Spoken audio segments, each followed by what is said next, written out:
آپ صلی اللہ علیہ وآلہ وسلم کی عمر کا 35واں سال تھا کہ قریش نے نئے سرے سے خانہ کعبہ کی تعمیر شروع کی۔ وجہ یہ تھی کہ کعبہ صرف قد سے کچھ اونچی 4 دیواری کی شکل میں تھا۔ حضرت اسماعیل علیہ السلام کے زمانے سے ہی اس کی بلندی 9 ہاتھ تھی اور اس پر چھت نہ تھی۔ اس کیفیت کا فائدہ اٹھاتے ہوئے کچھ چوروں نے اس کے اندر رکھا ہوا خزانہ چرا لیا۔ اس کے علاوہ اس کی تعمیر پر ایک طویل زمانہ گزر چکا تھا۔ عمارت پھوٹ کا شکار ہو چکی تھی اور دیواریں پھٹ گئی تھیں۔ ادھر اسی سال ایک زوردار سیلاب آیا جس کے بہاؤ کا رخ خانہ کعبہ کی طرف تھا۔ اس کے نتیجے میں خانہ کعبہ کسی بھی لمحے ڈھہ ہو سکتا تھا، اس لیے قریش مجبور ہو گئے کہ اس کا مرتبہ اور مقام برقرار رکھنے کے لیے اسے از سر نو تعمیر کریں۔ اس مرحلے پر قریش نے متفقہ طور پر یہ فیصلہ کیا کہ خانہ کعبہ کی تعمیر میں صرف حلال رقم ہی استعمال کریں گے، اس میں سود کی دولت یا کسی کا ناحق لیا ہوا مال استعمال نہیں ہونے دیں گے۔ نئی تعمیر کے لیے پرانی عمارت کو ڈھانا ضروری تھا، لیکن کسی کو ڈھانے کی جرأت نہیں ہوتی تھی۔ بالآخر ولید بن مغیرہ نے ابتدا کی۔ جب لوگوں نے دیکھا کہ اس پر کوئی آفت نہیں ٹوٹی تو باقی لوگوں نے بھی اسے ڈھانا شروع کر دیا، اور جب قواعد ابراہیم تک ڈھا چکے تو تعمیر کا آغاز کیا۔ تعمیر کے لیے الگ الگ ہر قبیلے کا حصہ مقرر تھا اور ہر قبیلے نے علیحدہ علیحدہ پتھر کے ڈھیر لگا رکھے تھے۔ تعمیر شروع ہوئی۔ باقوم نامی ایک رومی معمار نگران تھا۔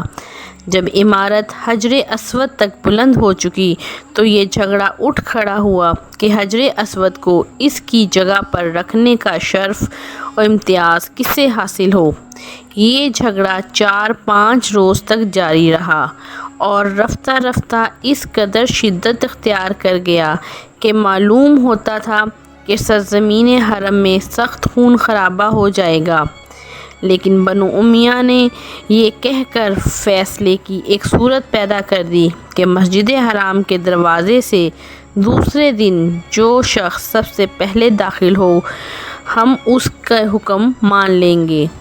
لوگوں نے یہ تجویز منظور کر لی۔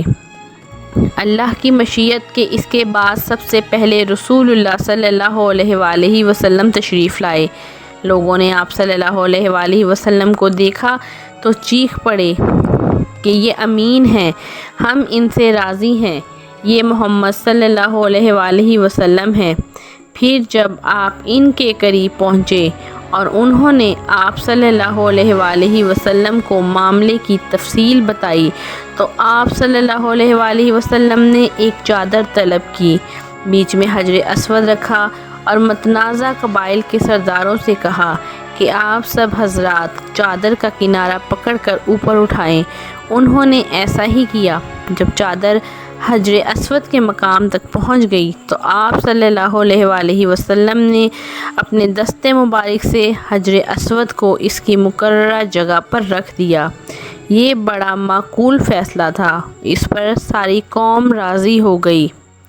ادھر قریش کے پاس مال حلال کی کمی پڑ گئی، اس لیے انہوں نے شمال کی طرف سے کعبہ کی لمبائی تقریباً 6 ہاتھ کم کر دی اور یہی ٹکڑا حجر اور حتیم کہلاتا ہے۔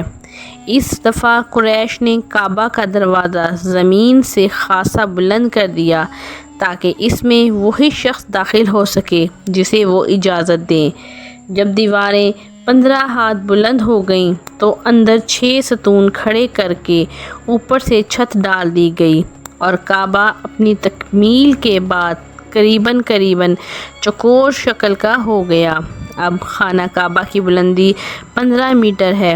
حجر اسود والی دیوار اور اس کے سامنے والی دیوار یعنی شمالی اور جنوبی دیواریں 10-10 میٹر کی ہیں۔ حجر اسود مطاف کی زمین سے 1.5 میٹر کی بلندی پر ہے۔ دیوار کے گرد نیچے ہر چہار جانب ایک بڑے ہوئے کرسی نما ضلع کا گھیرا ہے۔ اسے شازروان کہتے ہیں۔ دراصل یہ بیت اللہ کا جز ہے۔ نبی کریم صلی اللہ علیہ وآلہ وسلم کا وجود ان تمام خوبیوں اور کمالات کا جامع تھا جو متفرق طور پر لوگوں کے مختلف طبقات میں پائے جاتے تھے۔ آپ صلی اللہ علیہ وآلہ وسلم اپنی طویل خاموشی سے مسلسل غور و خوض اور حق کی کرید میں مدد لیتے تھے۔ آپ صلی اللہ علیہ وآلہ وسلم نے اپنی شاداب عقل اور روشن فطرت سے زندگی کے صحیفے اور لوگوں کے معاملات اور جماعتوں کے احوال کا مطالعہ کیا، اور اس وقت جو لوگ جن برائیوں میں مبتلا تھے ان سے آپ سخت بیزاری محسوس کرتے۔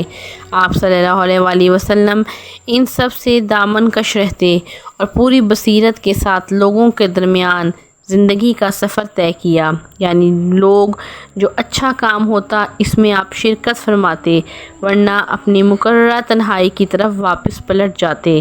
آپ صلی اللہ علیہ وآلہ وسلم نے کبھی شراب کو منہ نہ لگایا، آستانوں کا ذبح نہ کھایا، اور بتوں کے لیے منائے جانے والے تہواروں، میلوں، ٹھیلوں میں بھی شرکت نہ کی۔